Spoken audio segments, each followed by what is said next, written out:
کہ پاکستان کے معاشی قوانین میں بہت ساری شقیں ایسی ہیں جو سود پر مبنی ہیں۔ کون کون سے ایسے عوامل ہیں جو پاکستان سے سودی نظام کو ختم کرنے میں رکاوٹ بن رہے ہیں؟ نیتوں کا فطور ہے اور کوئی رکاوٹ نہیں ہے۔ ہاں یہ ہے کہ کچھ چیلنجز ہیں، وہ بینک کبھی بھی اتنے نفع میں نہیں گیا اچھا، جتنا وہ اسلامک بینک میں کنورٹ ہونے کے بعد گیا۔ کس طرح سودی نظام کا منافع اسلامک بینک کے منافع سے جو ہے وہ ڈیفرنٹ ہے؟ وہ بائک ارینج کرتا ہے اور بائک ارینج کرنے کے بعد وہ 1,20,000 روپے کی بائک کلائنٹ کو بیچتا ہے، وہ قرضہ نہیں دے رہا۔ سود جو اتنی جس کی اتنی حرمت بیان ہوئی ہے اس کے خلاف فیصلہ آ رہا ہے تو اسلامی ملک میں رہنے والے مسلمان ہی جو ہے وہ اس کے خلاف ہو رہے ہیں۔ ہماری جو موجودہ گورنمنٹ ہے ویسے تو اس نے بڑے دکھ دیے ہیں اس مہنگائی اور ڈالر اور پیٹرول کے اور سارے معاملات تو آپ سب کے سامنے ہیں، مگر اس کا ایک عمل نہایت ہی قابل تحسین ہے۔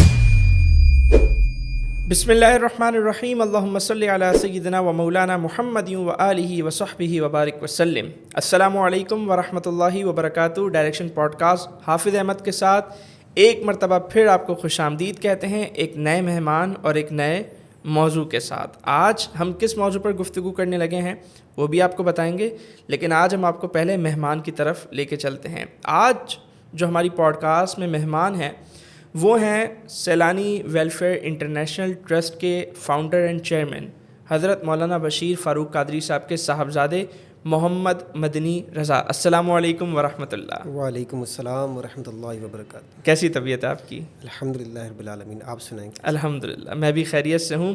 سب سے پہلے تو آپ کو خوش آمدید ڈائریکشن ایجوکیشنل اسٹوڈیو میں آپ تشریف لائے، اور آپ کا شکریہ کہ آپ نے اپنی قیمتی اوقات میں سے ہمارے لیے کچھ وقت نکالا۔ تو موضوع ہم بتائیں گے ناظرین کو کہ آج ہم کیا ڈسکس کرنے لگے ہیں، لیکن میں چاہوں گا کہ آج آپ سب سے پہلے کچھ انٹروڈکشن کروائیں ناظرین کو کہ آپ کی ایجوکیشن اور ابھی آپ کیا کر رہے ہیں، کس طرح کی ورکنگ ہے، تو پلیز۔ بسم اللہ الرحمن الرحیم۔ آئی ایم محمد مدنی رضا۔ اگر میں دینی ایجوکیشن کی بات کروں تو کراچی کے ایک بڑے ادارے الفرقان اسکالرز اکیڈمی سے میں نے درس نظامی اور تخصص کی ایجوکیشن حاصل کی، ماشاء اللہ۔ اور اگر ہائر ایجوکیشن کی بات کریں تو میں نے گریجویشن کیا ہے، اور اس وقت میں سیلانی ویلفیئر انٹرنیشنل ٹرسٹ کے شریعہ بورڈ کا ممبر ہوں، اور اسی طرح صدقہ جاریہ کمیٹی میں بھی میں ایز رکن کام کر رہا ہوں۔ اسی طرح یہ جو نیف جس کے لیے آج ہم بات کریں گے اس کا بھی میں مینیجنگ کمیٹی کا رکن۔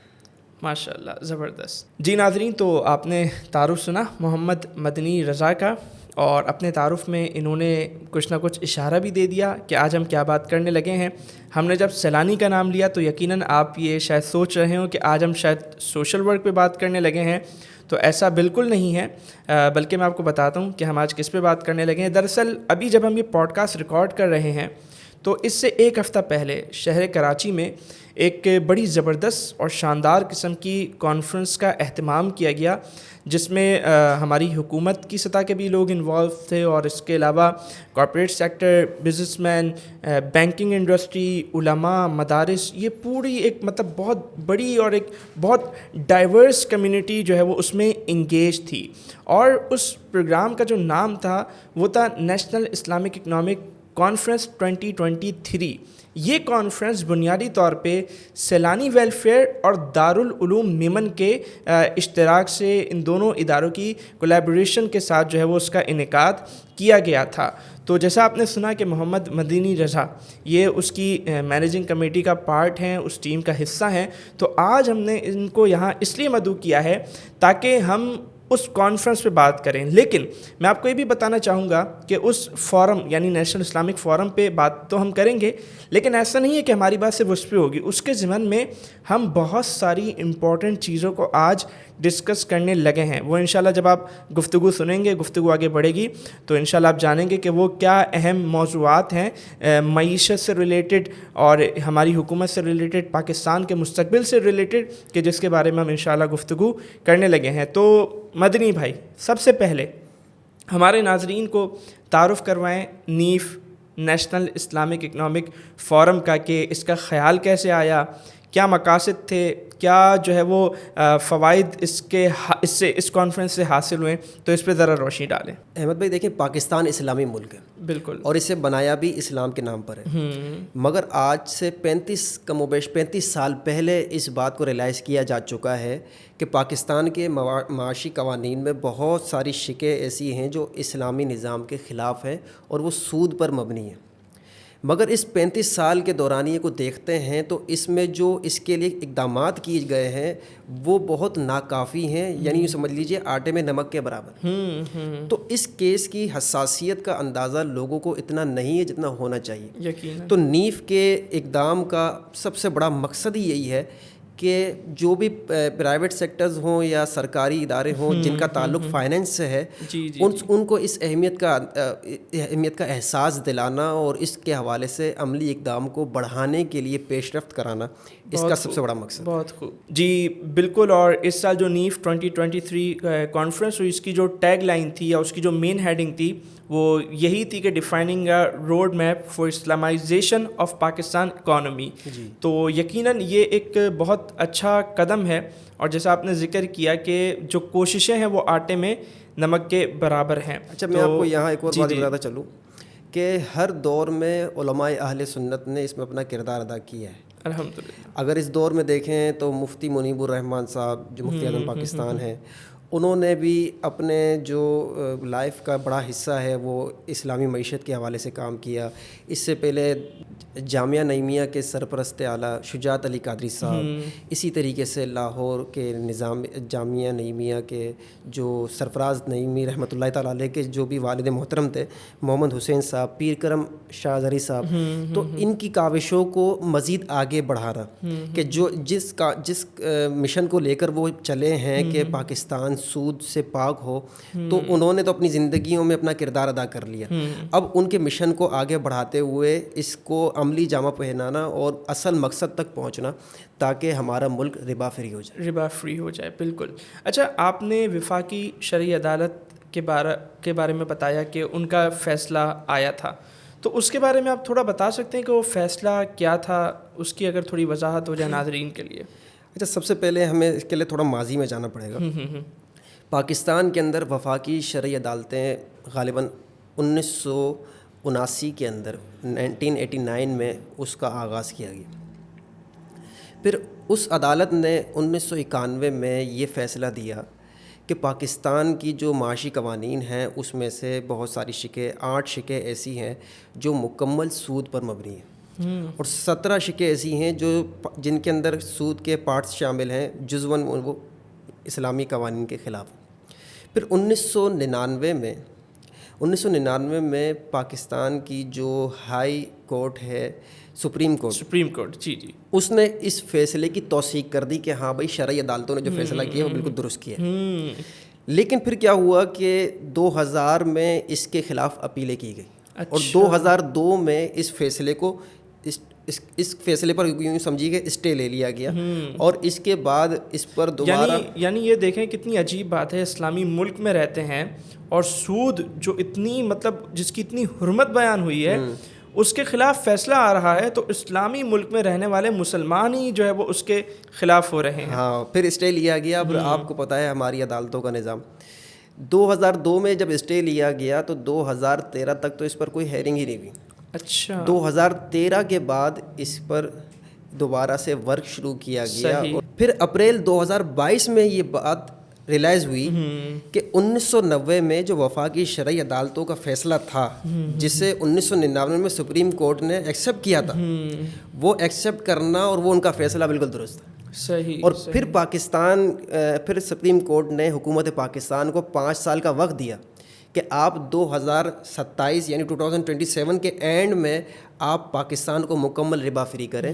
تو الحمدللہ اب جا کر یہ فیصلہ ہو چکا ہے کہ اب پاکستان کو بالکل اسلامی نظام معیشت کی طرف لے کر جانا. جی بالکل, اور اب 5 سال کا جو ہے وہ وقت ہے, تو اللہ تعالیٰ سے دعا کرتے ہیں کہ پاکستان میں جو ہے وہ مکمل طور پہ اسلامی معاشی نظام جو ہے وہ نافذ ہو جائے, اور جتنے بھی لوگ اس میں کاوشیں کر رہے ہیں, کوششیں کر رہے ہیں, بالخصوص آپ لوگ, اللہ تعالیٰ آپ سب کی کاوشوں کوششوں کو قبول فرمائیں.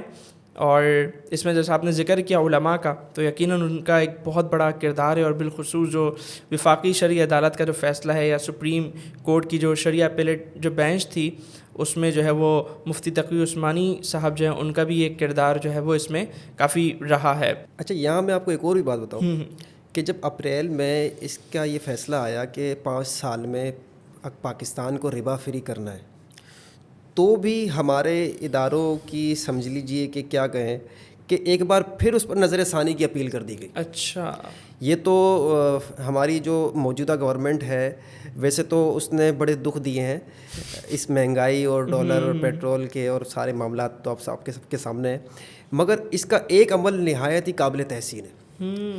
اس گورنمنٹ نے اب جب دوبارہ سے اپیلیں ہونا شروع ہوئی، جس میں بہت ساری بڑے بینکس بھی تھے اور وفاقی بھی تھے، نجی بینکس بھی تھے، یہ جو ہمارے فائنینس منسٹر ہیں اسحاق ڈار صاحب، تو اسحاق ڈار صاحب نے آتے ہی سارے بینکس کے جو ہے نا اسکرو ٹائٹ کیے، تو انہوں نے سارے اپنے اپیلیں واپس لی، اور جو یہ فیصلہ ہے یہ اب الحمدللہ برقرار ہے۔ چلیں یہ تو آپ نے بہت ایک پازیٹیو اور ایک اچھی اور ایک مثبت بات بتائی۔ یقیناً جہاں اتنی پریشانیاں ہیں تو اس میں یہ ایک گویا تازہ ہوا کا جھونکا ہے، اور یقیناً اگر یہ چیز ٹھیک ہو جائے تو انشاءاللہ جو دیگر معاملات ہیں معاش کے حوالے سے وہ بھی یقیناً انشاءاللہ درست ہو جائیں گے۔ اچھا، جیسے آپ نے بینکس کا ذکر کیا کہ وہ اپیلیں کرتے ہیں اس فیصلے کے خلاف، تو سمجھ یہ آتا ہے کہ یہ شاید سودی نظام کو ختم کرنے میں ایک رکاوٹ ہیں، یہ بینکس جو اپیلیں کرتے ہیں، نجی بینکس اور جو بھی ادارے ہیں۔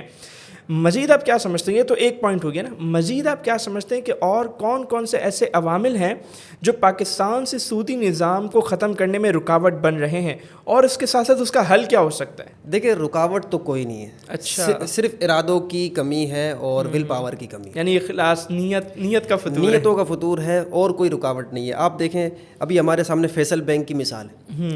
فیصل بینک پاکستان کی تاریخ کا پہلا واحد بینک ہے جو مکمل کنونشنل بینک سے مکمل اسلامک بینک میں ٹرانسفر۔ زبردست۔ اس سے پہلے اگر بینکنگ کی تاریخ دیکھی جائے تو کچھ بینکس ایسے تھے جو شروع ہی سے اسلامک تھے، یا کچھ بینکس ایسے تھے جو تھے تو کنونشنل، انہوں نے اسلامک ونڈوز کھولی۔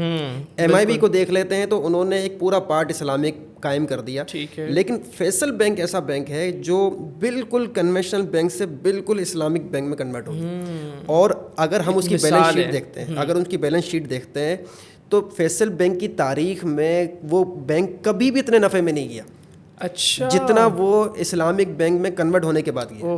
زبردست۔ تو صرف اور صرف ارادے اور نیتوں کا مسئلہ ہے، ورنہ اس میں کوئی بھی جسے ہم رکاوٹ کہیں نا، رکاوٹ نہیں۔ ہاں، یہ ہے کہ کچھ چیلنجز ہیں۔ چیلنجز کیا ہیں؟ چیلنجز یہ ہیں کہ جو ہمارے بینکنگ سیکٹر کے اندر لوگ کام کر رہے ہیں، جسے ہم بینکرز کہتے ہیں، ان کی تھوڑی سوچ میں تھوڑا فرق ہے۔ وہ کہتے ہیں یار کان یہاں سے پکڑو یا یہاں سے پکڑو، بات ایک ہی۔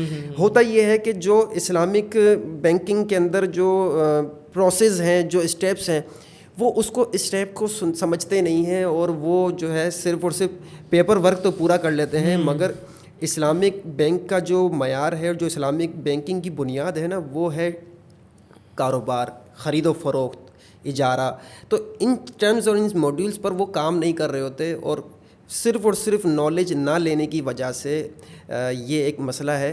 اگر ہم اس کی نالج کو فراہم کریں اور زیادہ سے زیادہ اس کے لیے سیمینارز منعقد کیے جائیں، کانفرنسیں منعقد کی جائیں، تو اور انسان کے لیے سوچنے کی، اگر اس کے اندر سیکھنے کی دلچسپی ہو تو کوئی چیز مشکل نہیں ہوتی۔ تو اگر یہ چیلنج ہے کہ جو بینکرز ہیں ان کو اس کی ایجوکیشن فراہم کی جائے، نیز یہ کہ جو مارکیٹ میں بزنس سیکٹرز ہیں ان کو بھی یہ بات بتائی جائے کہ آپ اگر اسلامک بینکنگ کی طرف آنا چاہیں تو آپ آ سکتے ہیں۔ تو یہ چیلنجز ہیں، اس کو اگر حل کر لیا جائے تو کوئی پرابلم۔ بالکل، یہ بات کہی جاتی ہے کہ کان ادھر سے پکڑے کان ادھر سے پکڑے، یعنی اسلامک بینکنگ میں کان ادھر سے پکڑا جا رہا ہے تو کنونشنل بینکنگ میں کان جو ہے وہ ادھر سے پکڑا جا رہا ہے۔ تو میں چاہوں گا کہ ناظرین کے لیے، ان کے سمجھنے کے لیے ذرا کوئی ایک ایگزامپل دیں کہ فرق کس طرح ہے۔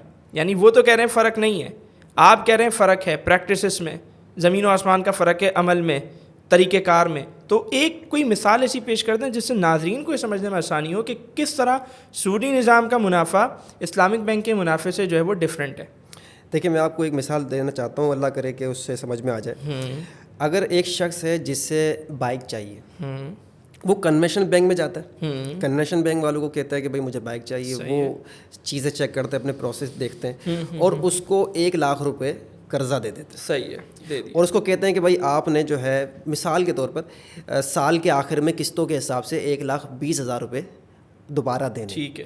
اب جو انہوں نے کنونشن بینک والوں نے اپنے کلائنٹ کو جو 1,00,000 روپے دیے وہ اس کو دیا قرضہ. صحیح ہے. اچھا, قرضہ دیا, جب وہ ریٹرن کر رہا ہے 1,20,000 روپے, تو ظاہر سی بات ہے جو 1,00,000 ریٹرن کر رہا ہے وہ تو 1,00,000 کے برابر ہو گئے. یہ جو 20,000 روپے اضافہ کر رہا ہے وہ کیا ہے؟ وہ بلا عوض ہے اور وہ قرضے پر نفع ہے. اور حدیث مبارکہ میں آتا ہے کلو قرض جر منفعتن فہو ربا او کما قال صلی اللہ تعالیٰ علیہ وسلم, کہ ہر وہ نفع, ہر وہ قرض جو نفع کھینچے وہ سود ہے, وہ ربا ہے. تو اب یہ کنونشن بینک میں وہ گیا اور اس نے 1,00,000 روپے لیے اور ریٹرن میں 1,20,000 روپے دیے, 20,000 روپے اضافے کے دیے, یہ ہوا سود. یہ ہو گیا سود. اب یہی شخص اگر بالفرض اسلامک بینک میں آتا ہے, اب اسلامک بینکنگ میں بھی نفع تو لیا جا رہا ہے, صحیح ہے, اور کلائنٹ کی ضرورت بھی پوری کی جا رہی ہے, صحیح ہے, لیکن طریقہ کار جدا ہے. طریقہ کار یہ ہوتا ہے کہ اسلامک بینک یہ کہتا ہے کہ آپ کو کیا چاہیے, وہ کہتا ہے مجھے بائک چاہیے. اچھا, بائک کون سی چاہیے, کہاں سے چاہیے, ساری ڈیٹیل لے لیتے ہیں. پھر وہ کیا کرتے ہیں کہ کلائنٹ سے یا خود ہی وہ بائک ارینج کرتے ہیں. اچھا, بینک خود بائک ارینج کرتا ہے. اب اس کا طریقہ کار ہے, اس کے اوپر میں بات نہیں کرتا. وہ بائک ارینج کرتا ہے اور بائک ارینج کرنے کے بعد وہ 1,20,000 روپے کی بائک کلائنٹ کو بیچتا ہے. صحیح, وہ قرضہ نہیں دے رہا, قرضہ نہیں دے رہا, بلکہ 1,20,000 مارکیٹ سے 1,00,000 روپے کی ارینج کی اور کلائنٹ کو 1,20,000 روپے کی سیل کی. یہ تجارت ہو گئی, یہ تجارت ہو رہی ہے, سیل کی. تو اب جو 20,000 روپے جو بینک کو سال کے آخر میں نفع ملے گا وہ قرضے پر نہیں ملے گا, وہ اس کی ٹریڈ پہ ملے گا, اس کی تجارت پہ ملے گا. تو یہ فرق ہے اسلامک اور کنونشن بینک کا. ایک میں نے ایک مثال سے سمجھایا ہے, اور بھی بہت سارے موڈیولز ہیں. کام کے طریقہ کار ہر طرح کی ٹرانزیکشن پر الگ الگ طریقہ کار ہوتے ہیں, لیکن ایک طریقہ میں نے آپ کو بتایا کہ دوسری اس کنونشنل بینک میں وہ سود پر قرضے پر نفع لیا جا رہا تھا جو کہ سود تھا, اور دوسری طرف ٹریڈنگ پر نفع لیا جا رہا تھا جو کہ بالکل جائز ہے. کہ اللہ تعالیٰ فرماتا ہے وَأَحَلَّ اللَّهُ الْبَيْعَ, اور اللہ تعالیٰ نے بے کو حلال کیا, وَحَرَّمَ الرِّبَا, اور ربا کو حرام کیا. تو کنونشنل بینک ربا لے رہا تھا اور اسلامک بینک نے احل اللہ البیع کی روشنی میں بے کی تھی جس پر اس کو پروفٹ حاصل. صحیح. اچھا, سود, جیسا آپ نے کہا کہ اللہ تعالیٰ نے بے کو حلال کیا اور سود کو حرام کیا, اور اسی طرح اگر ہم قرآن پاک کی ایک اور آیت مبارکہ دیکھتے ہیں تو اس میں یہاں تک فرمایا گیا ہے کہ ربا جو ہے وہ اللہ اور اس کے رسول سے جنگ ہے. فَأْذَنُوا بِحَرْبٍ مِّنَ اللَّهِ وَرَسُولِهِ. تو ذرا ہمارے ناظرین کو یہ بھی ذرا آپ سمجھائیں کہ سود کیوں آخر اتنا جو ہے وہ برا ہے, اللہ تعالیٰ نے اس کی اتنی شدید حرمت آخر کیوں بیان کی ہے, اس پہ اگر تھوڑی گفتگو فرمائیں. دیکھیں, یہ کانفرنس یا یہ اسلامک بینکنگ یہ سب سود ختم کرنے اور اس کا متبادل پیش کرنے کے لیے کیا جاتا ہے. سود ایک ایسی لعنت ہے کہ جو اللہ تعالیٰ کی حرام کردہ چیزوں میں ٹاپ آف دا لسٹ ہے. صحیح ہے. اور سود کے بارے میں آتا ہے کہ سود کا ایک نوالا 36 بار بدکاری کرنے سے زیادہ برا ہے. سود کا ایک درہم 36 بار بدکاری کرنے سے زیادہ برا ہے. اور سود کے بارے میں اور بہت ساری باتیں, اور جو آیت آپ نے پڑھی وہ تو انسان کو ہلا دینے کے لیے کافی کہ اللہ تعالیٰ نے قرآن مجید میں سود سے متعلق مومنوں کو منع فرمایا, اور آگے فرمایا فَإِن لَّمْ تَفْعَلُوا, اگر تم ایسا نہیں کرتے فَأْذَنُوا بِحَرْبٍ مِّنَ اللَّهِ وَرَسُولِهِ, تو پھر اللہ اور اس کے رسول سے جنگ کے لیے تیار ہو جاؤ. تو اللہ اور اس کے رسول سے جنگ جیتنا تو بہت دور کی بات ہے, تصور بھی نہیں کیا جا سکتا, اس کے آگے کھڑا بھی نہیں رہا جا سکتا. بالکل بالکل. آج آپ دیکھیں کہ جب سے پاکستان بنا ہے اس کے چند سالوں کے بعد فوراً بعد کچھ عرصے بعد جو قرضہ لیا گیا, آج تک کیا ہم اس قرضے سے نکل سکیں؟ ایک قسط اتارنے کے لیے دوسرا قرضہ لیتے ہیں, IMF کا قرضہ اتارنے کے لیے ورلڈ بینک کے پاس جاتے ہیں, پھر ورلڈ بینک کا قرضہ اتارنے کے لیے پھر ہم کسی ملکی بینک کے پاس جاتے ہیں. اور آج ہمارا یہ حال ہو چکا ہے کہ ہمارے بجٹ کا بہت بڑا حصہ صرف اور صرف سود اور جو لون ہے ہمارا اس کو انٹرسٹ کے ساتھ اتارنے پر مختص ہو جاتا ہے. تو اتنا بڑا قرضہ جو ہوتا جا رہا ہے, تو ہم آج تک اس قرضے سے نہیں نکل سکے اور آج تک ہمارے یہاں خوشحالی نہیں آئی ہے، اس کی بہت بڑی وجہ، میں یہ نہیں کہتا کہ صرف یہی وجہ ہے، اس کی بہت بڑی وجوہات اگر لی جائے تو ایک بہت بڑی وجہ جو ہے نا وہ سود کی لعنت ہے۔ کیوں؟ اس لیے کہ یہ اللہ اور اس کے رسول سے جنگ کرنا۔ تو اگر پاکستان اگر ترقی چاہتا ہے اور پاکستان خوشحالی چاہتا ہے تو پاکستان کو اس سے نکلنا بے حد ضروری ہے۔ اسی لیے یہ ہماری کانفرنسیں ہوں یا ہماری سیشن ہوں، ان سب کا جو معاملہ ہے نا وہ یہی ہے کہ ہم اپنا کردار ادا کریں، جو اللہ اور اس کے رسول سے جنگ ہو رہی ہے نا اس جنگ کو ختم کرنے۔ ماشاءاللہ بہت اچھی آپ نے جو ہے وہ وضاحت کی، اور میں یہاں ناظرین کو ایک چیز کی طرف جو ہے وہ توجہ دلانا چاہوں گا کہ سود جو بنیادی طور پہ جنریٹ ہوتا ہے وہ قرض پہ جنریٹ ہوتا ہے۔ اب یہاں تھوڑی سی آپ بات یہ سمجھ لیجئے کہ قرض کا جو معاملہ ہے نا شریعت اسلامیہ میں، وہ اس کی بنیاد احسان ہے، اس کی بنیاد بھلائی ہے۔ دیکھیں اسلام جو ہے وہ اسلام انسان کی فلاح و بہبود کے لیے آیا ہے، انسانیت کی ترقی کے لیے آیا ہے، انسان کو بھائی چارہ اور اخوت سکھانے کے لیے آیا ہے۔ تو اسی کا ایک جو پارٹ ہے وہ ہے قرض، کہ قرض کی جو بنیاد رکھی گئی وہ بھلائی پہ رکھی گئی۔ آپ دیکھیں تجارت کو، سیل اینڈ پرچیز کو، تو اس کی بنیاد کیا ہے؟ نفع پر ہے، کہ آپ کسی کو کچھ دیتے ہیں تو آپ کو بھی کچھ ملتا ہے۔ لیکن جو قرض کی بنیاد ہے نا وہ سراسر احسان اور بھلائی پر ہے، کہ آپ کسی کو جب کچھ دیتے ہیں تو آپ کو کچھ نہیں ملتا۔ صحیح کہہ رہا ہوں میں؟ اسی طرح جی بالکل ایسا ہی ہے، حتیٰ کہ آپ نے جیسا کہا کہ یہ بھلائی ہے صدقہ قرضہ دینا، یہ اتنی بڑی بھلائی ہے کہ اگر آپ کسی کو پیسے کا مالک بنا دیتے ہیں، اس کو صدقہ دیتے ہیں، اس سے بھی زیادہ ثواب۔ اس حوالے سے میں آپ کو صرف 2 باتیں بتانا چاہتا ہوں۔ پیارے آقا علیہ الصلوۃ والسلام کا فرمان ہے کہ جب بندہ کسی کو قرضہ دیتا ہے اور یہ سودی قرضہ نہیں ہوتا تو اس کو روزانہ جتنے دن اس کو قرضہ دیا ہے روزانہ اتنی رقم صدقہ کرنے کا ثواب ملتا ہے۔ اچھا ذرا سوچیں کہ ایک بندہ 1000 روپے کسی فقیر کو دے دیتا ہے تو اس کو صرف 1000 روپے صدقہ کرنے کا ثواب ملا، لیکن اگر وہ کسی مجبور کو 1000 روپے قرضہ دیتا ہے تو روزانہ، اب دیا تو ایک مرتبہ ہے لیکن روزانہ اس کو 1000 روپے، اب اگر اس نے 10 دن کے لیے دیا ہے تو اس کو 1000 کا ثواب نہیں مل رہا، 10,000 کا ثواب مل رہا ہے۔ تو پتہ یہ چلتا ہے کہ ہمارا دین قرض حسنہ یعنی جس پر سود نہ ہو اس کی اتنی حوصلہ افزائی کرتا ہے کہ صدقے سے زیادہ ثواب۔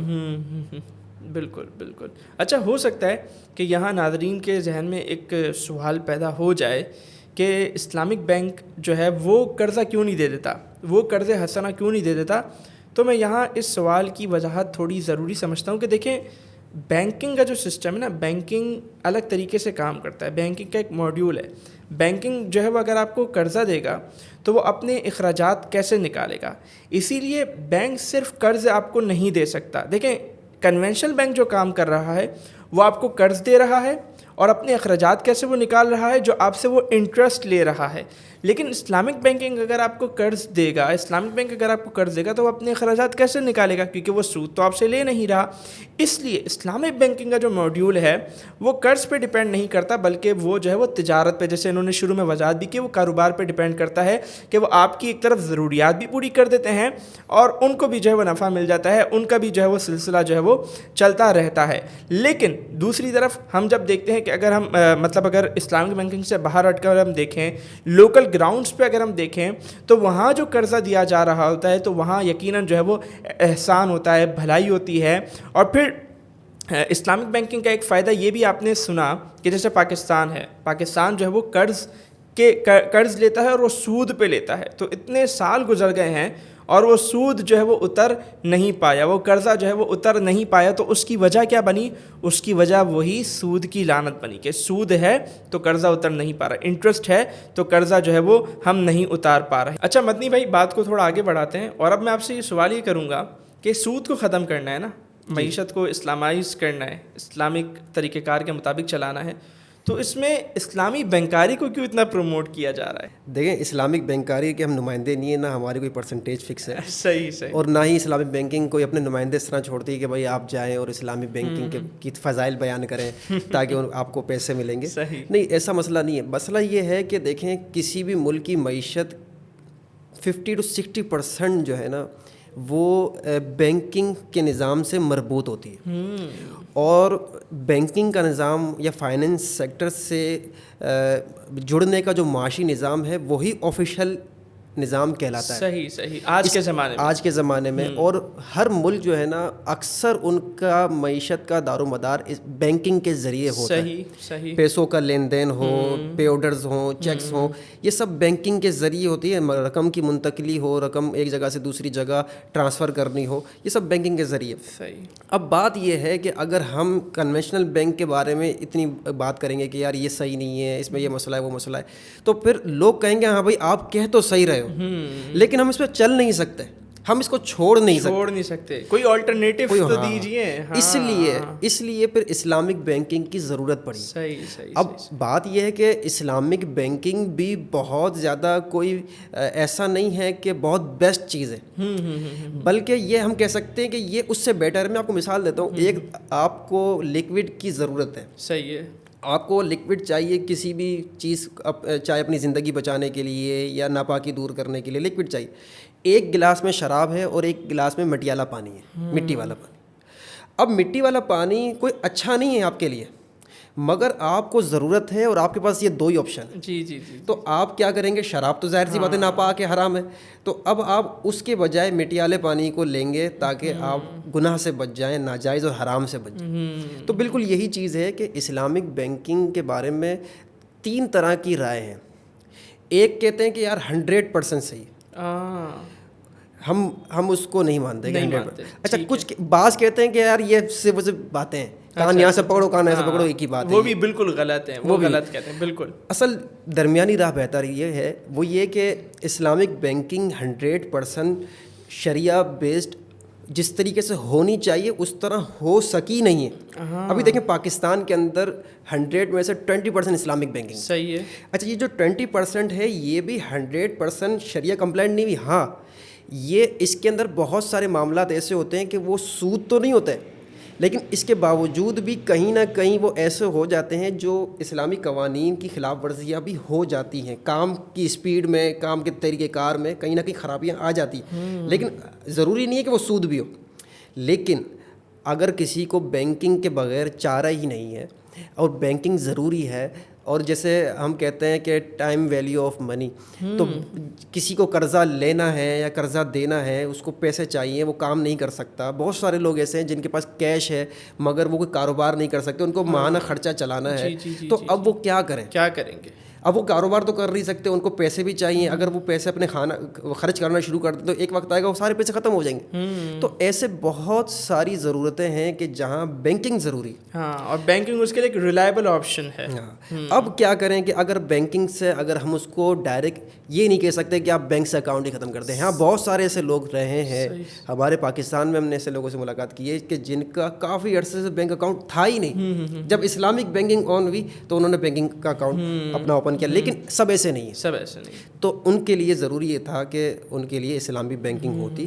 اسلامک بینکنگ بیٹر، مگر اس کے اندر بہت ساری چیزوں میں ابھی بھی اصلاح کی ضرورت ہے، اور یہ اس کا متبادل ہے. اگر یہ نہ ہو تو سب کنونشنل بینک میں چلے جائیں گے. اس لیے ہم اسلامی بینکنگ کی بات کرتے ہیں. یہ آپ نے، میں سمجھتا ہوں کہ بہت اچھی بات کی، ایک معتدل بات ہے، ایک جو درست نظریہ ہے وہ آپ نے لوگوں تک پہنچایا. ورنہ کچھ لوگ اسلامک بینکنگ کو اتنی ہائپ کریٹ کر دیتے اس کے بارے میں اور کہتے ہیں سب کچھ بس یہی، اور کچھ لوگ اسے جوتے کی نوک پہ رکھتے ہیں. تو یہ میرے خیال سے ایک بہت معتدل اور سمجھنے والوں کے لیے ایک بہت اچھی آپ نے جو ہے وہ وضاحت ماشاءاللہ پیش کر دی. اچھا، اب ہم دوبارہ تھوڑا سا کانفرنس کی طرف بھی چلتے ہیں، اور تھوڑی سی اس میں یوں بات آپ سے پوچھنا چاہوں گا کہ کانفرنس ہم نے دیکھی تو وہاں پر علماء بھی تھے، وہاں پر بینکنگ سیکٹر کے لوگ بھی تھے، وہاں پر ڈفرینٹ فائنینشیل انسٹیٹیوٹس کے لوگ بھی آئے ہوئے تھے. پھر وہاں پر ہمارے جو وزیر خزانہ ہیں اسحاق ڈار صاحب وہ بھی موجود تھے، مفتی اعظم پاکستان مفتی منیب الرحمان صاحب بھی موجود تھے.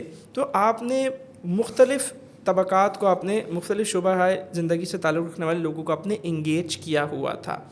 تو آپ کیا سمجھتے ہیں کہ کس کا کس طرح سے کردار ہو سکتا ہے، کون کس طرح اپنا رول پلے کر سکتا ہے ہماری معیشت کو اسلامی نظام کے مطابق ڈھالنے میں. اس کے پیچھے آپ کا کوئی آبجیکٹو تو ہوگا نا کہ ہر طبقے سے آپ نے لوگ جمع کیے, تو آپ کے ذہن میں کیا کہ کون کس طرح رول پلے کر سکتا ہے؟ اب اس کے لیے ایک جو ہمارے اسٹیٹ بینک ہے اس کے لیے ایک بہت اہم بات یہ ہے کہ دیکھیں وہ کبھی بھی کوئی قانون بناتے ہیں تو پیرالل بناتے ہیں کہ کنونشنل کے لیے یہ قانون ہے اور اسلامک بینکنگ کے لیے یہ قانون ہے, اسلامی یہ ہے غیر اسلامی ہے.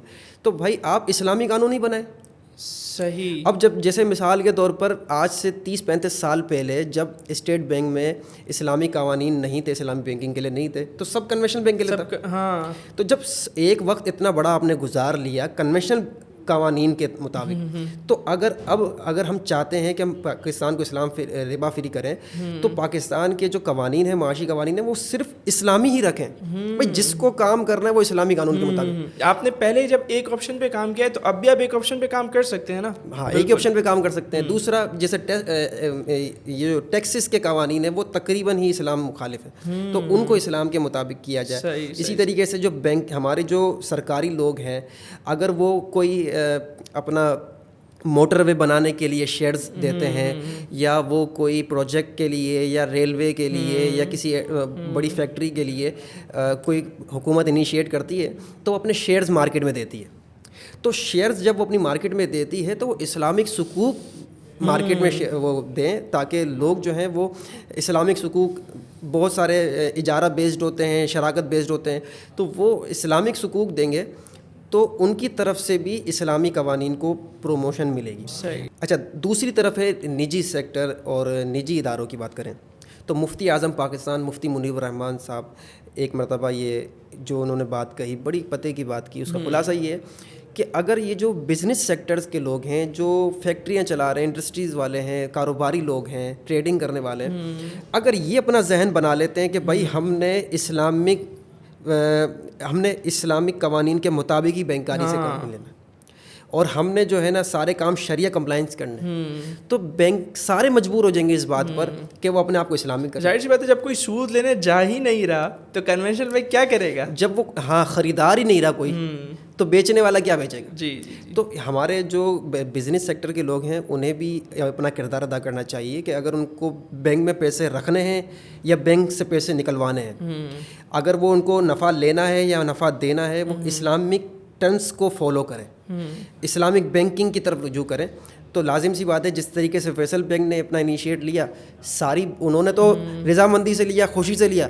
ساری بینکیں جو ہیں وہ منافع بھی ہوا. ہاں, ساری بینکیں مجبوراً بھی مجبور ہو جائیں گی اس بات پر کہ اگر ان کو مارکیٹ میں سروائیو کرنا ہے تو وہ اسلامی قوانین کو فالو کریں. بالکل بہت اچھے انداز سے آپ نے ماشاء اللہ, اور یقیناً نیف کا بنیادی آبجیکٹو یہی تھا کہ لوگوں کی ذہن سازی کی جائے, اور ہماری اس پوڈ کاسٹ کا بھی بنیادی مقصد یہی ہے کہ لوگوں کو اس حوالے سے آگاہی فراہم کی جائے کہ اسلامی معیشت پاکستان کے لیے کیوں ضروری ہے, سود کتنی بڑی جو ہے نا وہ لعنت ہے, اللہ اور اس کے رسول سے جنگ ہے, اس سے بچنا ہمارے لیے کیوں ضروری ہے. اچھا, ہماری اس پوڈ کاسٹ کا ایک اور بھی آبجیکٹو تھا. ایک آبجیکٹو پہ تو ہم نے بات کر لی. اچھا, دوسرا آبجیکٹو یہ تھا کہ جیسا آپ کو معلوم ہے کہ جو ڈائریکشن ایجوکیشن اسٹوڈیو ہے یہ ایک ایجوکیشنل اسٹوڈیو ہے نا, تو اس کے جو ایک بڑی تعداد جو اس کے ویورز کی ہے وہ طلبہ کی ہے, وہ اسٹوڈنٹس کی ہیں, چاہے وہ اسکول کے ہوں, کالج کے ہوں یا یونیورسٹی کے ہوں, اور اسی طرح ان کے پیرنٹس بھی جو ہے وہ ہماری ویورشپ میں آتے ہیں. تو میں آپ سے پوچھنا چاہوں گا کہ اگر کوئی اس فیلڈ کی طرف آنا چاہے, اگر کوئی اسلامی معاشی نظام کے لیے اپنا حصہ ملانا چاہے, یا اسلامک بینکنگ کی فیلڈ میں اگر کوئی کام کرنا چاہے, تو اس کے لیے کیا گائیڈ لائن ہے, کیا روڈ میپ ہے, اس کے بارے میں تھوڑا کیریئر کاؤنسلنگ کے نظریے سے تھوڑا آپ بتائیں. دیکھیں, فائنینس سیکٹرز اور فائنینس انسٹیٹیوشن میں یہ ایک بہت بڑا مسئلہ ہے کہ جن لوگوں کو اسلامک سائٹس کے بارے میں سب پتہ ہے, مگر وہ مارکیٹ کے جو قوانین ہیں, معیشت کے اصول ہیں, ان سے اتنی ان کی نو ہاؤ نہیں. اسی طریقے سے جنہیں مارکیٹس کے بارے میں اور ڈگریاں ہیں ان کے پاس, اور معیشت کے بارے میں اور دنیاوی ایجوکیشن سب کچھ ہے, مگر ان کو اسلامک سائڈ کے بارے میں نہیں پتہ ہوتی. حتیٰ کہ آپ کو حیرت ہوگی کہ لوگ گریجویٹ اور ماسٹر اور پتہ نہیں کیا کیا ڈگریاں حاصل کر لیتے ہیں, مگر انہیں ربا کی صحیح تعریف بھی نہیں پتہ ہوتی. اب مسئلہ یہ ہوتا ہے کہ جو کمپنیاں اور جو بینکس شریعہ کمپلائنٹ ہوتی ہیں, ان کے لیے یہ دونوں افراد جو ہے نا بیکار ہوتے ہیں. ان کی نظر میں اس فرد کی اہمیت ہے جو یہ دونوں سائڈ کو کور کیے ہوئے ہو, جس کے پاس اسلامک ایجوکیشن بھی ہو اور اس کے پاس یہ جدید معاشی نظام کی ایجوکیشن بھی. صحیح. تو اور آگے جا کے اللہ تعالیٰ کی رحمت سے امید ہے کہ ہمارے سارے بینک جب اسلامی نظام کی طرف آ جائیں گے اور ہمارے فائنینس ہمارے دیگر جو سیکٹرز ہیں, بزنس سیکٹر ہیں, وہ بھی اسلامک کی طرف آ جائیں گے, تو آگے جا کر اس کی مانگ اور ڈیمانڈ مزید بڑھ جائے گی کہ جن کو فائنینس, جن کو اپنے معاملات شریعہ کمپلائنٹس کرنے ہوں گے, وہ یہ دونوں ایجوکیشن والے لوگوں کو زیادہ ترجیح دیں گے, کہ جنہیں فائنینس کی بھی, مارکیٹ کی بھی نو ہاؤ ہو اور جو اسلامک لا کو بھی جانتے ہوں. کیونکہ دیکھیں جس کو مارکیٹ کی نو ہاؤ ہے آج تو وہ بینکوں میں لگا ہوا ہے, لیکن جب سارے بینک اسلامی ہو جائیں گے نا تو پھر بیچارے ہو سکتے بے روزگار بھی ہو جائیں. اس لیے جو اس وقت اسلامی بینکنگ میں کام کر رہے ہیں پہلے سے, یا جو اس وقت بی کام یا ACCA یا CA وغیرہ ماسٹر MBA کر رہے ہیں, ان کو تو میرا مشورہ یہی ہے کہ آپ اس ایجوکیشن کے ساتھ ساتھ اس طرح کے کورسز بھی کریں کہ جس کے اندر اسلامک فائنینس سکھائی جاتی ہے. کہاں سے کیا جا سکتا ہے؟ اس کے لیے جو نیف کے پیچھے 2 ادارے ہیں, سیلانی ویلفیئر اور دارالعلوم میمن. تو دارالعلوم میمن کی تو خاصیت ہی ان کورسز کے حوالے سے ہے. صحیح. ان کا تو خاصہ ہے, ان کا تو بڑا کردار ہے, بڑا اس کے لیے ان کی کوششیں کاوشیں ہیں, اللہ تعالیٰ قبول فرمائے. اس میں اقتصاد اسلامی کے اقتصاد اسلامی کے کورسز بھی کیے جا رہے ہیں, تخصص فی اقتصادیات جسے کہتے ہیں. اسی طریقے سے اسٹیٹ بینک کی طرف سے جو اسلامک بینکنگ کی جو ایجوکیشن ہے جو نباف کے تحت کرائی جاتی ہے, وہ دارالعلوم میمن میں ایک بیچ بالکل فارغ ہو چکا ہے اور اب دوسرا بیچ بھی چل رہا ہے. تو اس طرح کے کورسز حاصل کیے جائیں, کورسز اویل کیے جائیں. آن لائن بھی بہت ساری چیزیں اب تو میسر آ گئی ہیں, تاکہ جب وہ پریکٹیکل لائف میں جائیں تو ان کے پاس صرف اور صرف یہ ایجوکیشن نہ ہو, بلکہ ساتھ ہی ساتھ اسلامک سائڈ کی بھی ساری ان کو معلومات. صحیح ماشاء اللہ, زبردست. تو میں سمجھتا ہوں کہ آج کی پوڈ کاسٹ کے جو ہمارے 2 مقاصد تھے, کہ ایک تو یہ کہ جو ہمارے اسٹوڈنٹس ہیں ان تک اس بات کی آگاہی, ان کو اس بات کی آگاہی فراہم کرنا کہ اسلامی معاشی نظام کیوں ضروری ہے, سود سے بچنا کیوں ضروری ہے, اور دوسرا کہ ان کے لیے اس فیلڈ میں کام کرنے کے لیے کیا مواقع ہیں. تو الحمدللہ دونوں ہی مقاصد پہ اور موضوعات پہ ہم نے گفتگو کی, اور بڑی اچھی ماشاءاللہ آپ کے ساتھ ڈسکشن رہی. ہم آپ کے بھی شکر گزار ہیں اور نیف کی پوری ٹیم کے بھی شکر گزار ہیں کہ انہوں نے جب آپ کو اپنی طرف سے ریپرزینٹ کرنے کے لیے بھیجا اور آپ نے اپنا وقت دیا. اور اب میں آخر میں آپ سے صرف ایک سوال چاہوں گا. ہمارا ایک طریقہ کار ہے کہ جو بھی مہمان آتا ہے نا, ہم آخر میں اس سے ایک میسج لیتے ہیں. تو کیا پیغام دینا چاہیں گے ہمارے اس پلیٹ فارم سے, ڈائریکشن ایجوکیشن اسٹوڈیو کے پلیٹ فارم سے, ہمارے ناظرین کو, اسٹوڈنٹس کو, پیرنٹس کو, ٹیچرس کو, یا جتنے بھی ویورز ہیں, یوتھ ہے بالخصوص, ان کو کیا پیغام دینا چاہیں گے تو وہ آپ پلیز دیجیے. ڈائریکشن ایجوکیشن اسٹوڈیو کے ناظرین کو اپنی طرف سے پیغام دینا چاہتا ہوں کہ جیسا آپ نے سنا کہ سود اللہ تعالیٰ اور اس کے رسول کے ساتھ جنگ ہے, اور پاکستان اس وقت سود کی لعنت سے نکلنا چاہتا ہے. ہم سب ایک پیج پہ آ چکے ہیں کہ اب ہم نے پاکستان کو ربا فری کرنا ہے. تو ہم اس میں ایک پاکستانی اپنا کردار ادا کریں, چاہے ایجوکیشن لینی ہو, چاہے معاملات کرنے ہوں. ہم بہت دفعہ ایسا کر رہے ہوتے ہیں کہ ہماری سوچ بھی نہیں ہوتی کہ ہم سود کی طرف جا رہے ہیں, مگر بسا اوقات ہم جو موبائل کمپنیز کی جو فیسلٹیز لے رہے ہوتے ہیں, جو بینکنگ کی فیسلٹیز لے رہے ہوتے ہیں, ہمیں اس کا اندازہ نہیں ہوتا کہ وہ سود میں شمار ہو رہی ہیں. اس کے لیے مثلاً فری منٹس دیے جا رہے ہوتے ہیں, فری چیک بکس دی جا رہی ہوتی ہیں, فری SMS MBs دیے جا رہے ہوتے ہیں. میں یہ نہیں کہہ رہا کہ یہ سب غلط ہیں, مگر ان کے اندر بہت ساری چیزیں ایسی ہوتی ہیں کہ جسے اگر ہم کسی عالم دین سے پوچھیں تو وہ ہو سکتا ہے کہ آپ کو کہے کہ یہ غلط ہو رہا ہے.